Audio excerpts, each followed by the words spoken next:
नमस्ते, मैं पल्लवी पाटेकर, साइकोथेरेपिस्ट मनोवेद में आप सभी का बहुत स्वागत है। आज हम बात करने वाले हैं अच्छी नींद के बारे में। अच्छी नींद लाने के लिए क्या-क्या करना चाहिए। आजकल काफ़ी सारे लोगों में नींद की समस्याएं बढ़ रही हैं, जिसकी वजह से उनके मानसिक और शारीरिक स्वास्थ्य के ऊपर बहुत असर हो रहा है। तो इस वीडियो को पूरा अंत तक देखते रहिए, क्योंकि हम बहुत ज़्यादा इम्पॉर्टेंट चीज़ें डिस्कस करने वाले हैं। नींद खराब क्यों हो रही है, नींद की क्वालिटी खराब क्यों हो रही है, या फिर नींद आने का जो आसानी से नींद आनी चाहिए वो क्यों नहीं आ रही है। तो सबसे दो ज़रूरी कारण ये हैं यहाँ पे कि हमारी जो लाइफस्टाइल है, बिगड़ते लाइफस्टाइल और गैजेट्स का बहुत ज़्यादा यूज़ होना, ये दो बहुत अहम कारण हैं। बिगड़ती लाइफस्टाइल मतलब क्या, कि हमारा खाना पीना, जो सोना, उसका कोई टाइम नहीं होता है, रेगुलर टाइम नहीं होता है। एक्सरसाइज बिल्कुल नहीं होता है। जो फिजिकल एक्टिविटीज़ है वो काफ़ी कम हो रही है। और दूसरा कारण जो मैंने बताया, गैजेट का यूज़, स्पेशली रात को सोते समय जो गैजेट का यूज़ किया जाता है, मोबाइल, टीवी, कंप्यूटर जो भी यूज़ किए जाते हैं, उसकी वजह से आपका ब्रेन रात में भी बहुत एक्टिव रहता है। वैसे देखा जाए तो नेचुरली रात को सोते समय ब्रेन को रिलैक्स रहना बहुत ज़रूरी है, लेकिन हम उसको रिलैक्स होने ही नहीं देते, क्योंकि हमारे हाथ में कंटिन्यूस मोबाइल होता है, या तो हम नहीं तो हम टीवी या कंप्यूटर के ऊपर होते हैं। तो उसकी वजह से ब्रेन को स्टिमुलेशन मिलता है और ब्रेन एक्टिव रहता है, रिलैक्स नहीं होता है, सो नहीं पाता है जल्दी से।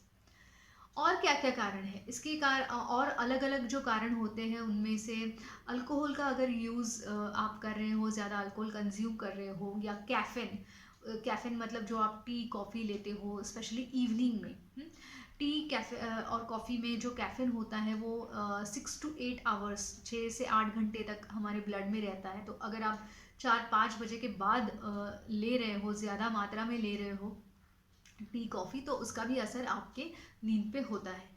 इसके अलावा आपके दिमाग में आने वाले नेगेटिव थॉट्स, पास्ट के बारे में थॉट्स, फ्यूचर के बारे में थॉट्स, या ओवरऑल अपनी लाइफ के बारे में, अपने अपने आप के बारे में आने वाले नेगेटिव थॉट्स, जो नेगेटिव थॉट्स के कारण आपका माइंड रिलैक्स नहीं हो पाता है।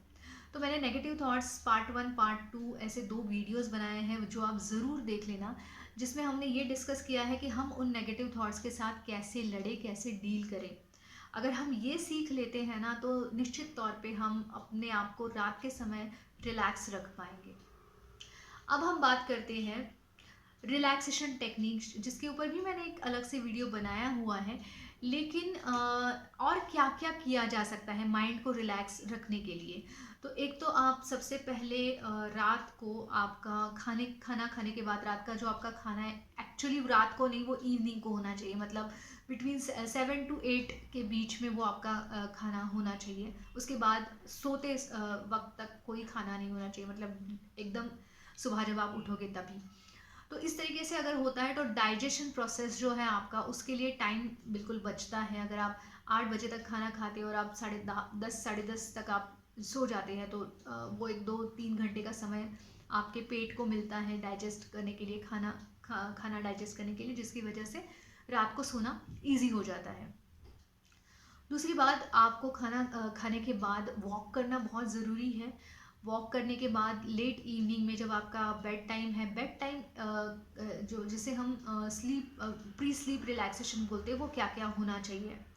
तो जिसमें आप बाथ ले लो वार्म वाटर से। अगर आप वो बाथ नहीं लेना चाहते, तो एटलीस्ट आप अपने जो पैर हैं, पैर अपने वार्म वाटर में रखो, ताकि पैरों को थोड़ा सा, अगर पानी का टच जो होता है वो बहुत रिलैक्सिंग होता है पैरों के लिए। उसके बाद आप तेल से हल्के हाथ से मालिश कर सकते हैं, मसाज कर सकते हैं अपने पैरों के तलवों को, फीट को, जिससे आपको बहुत ज़्यादा रिलैक्स्ड फील होता है।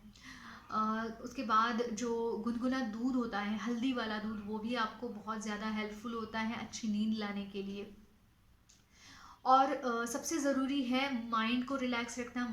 को रिलैक्स रखने के लिए डीप ब्रीदिंग है, लंबी सांस लेने का एक्सरसाइज, जो मैंने रिलैक्सेशन टेक्निक्स वाले वीडियो में बहुत अच्छे से आपको बताया है, तो वो आप ज़रूर कीजिए। उसके साथ साथ ओम चैंटिंग होता है, लंबा ओम बोलना कम से कम 21 बार।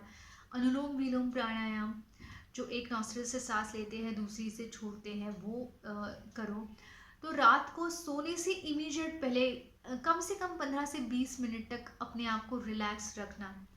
और सोने से 1 से 2 घंटे तक मोबाइल का यूज़ बिल्कुल भी नहीं करना। मतलब अगर आप 10 बजे सो रहे हो तो आपको 8:30-9 बजे अपना मोबाइल बिल्कुल साइड में रखना है। नोटिफिकेशन साउंड आप बंद कर सकते हैं ताकि आपका ध्यान नहीं जाएगा। तो ये सारी चीज़ें अगर आप फॉलो करोगे, अपनी लाइफस्टाइल को इम्प्रूव करोगे, अपना खाना पीना सोना रोज़ अगर रेगुलर टाइम पे होगा, फिजिकल एक्टिविटी एक्सरसाइज होगी, कैफीन का यूज़ बहुत कम होगा, गैजेट का यूज़ कम होगा रात को, और रिलैक्सेशन टेक्निक्स आप करेंगे बिफोर स्लीप, तो ये सारी चीज़ें बहुत ही अच्छे से वर्क करती है और आपको अच्छी नींद लाने में बहुत ज़्यादा मदद करती है।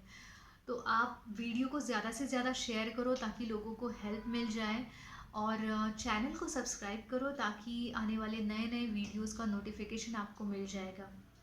धन्यवाद।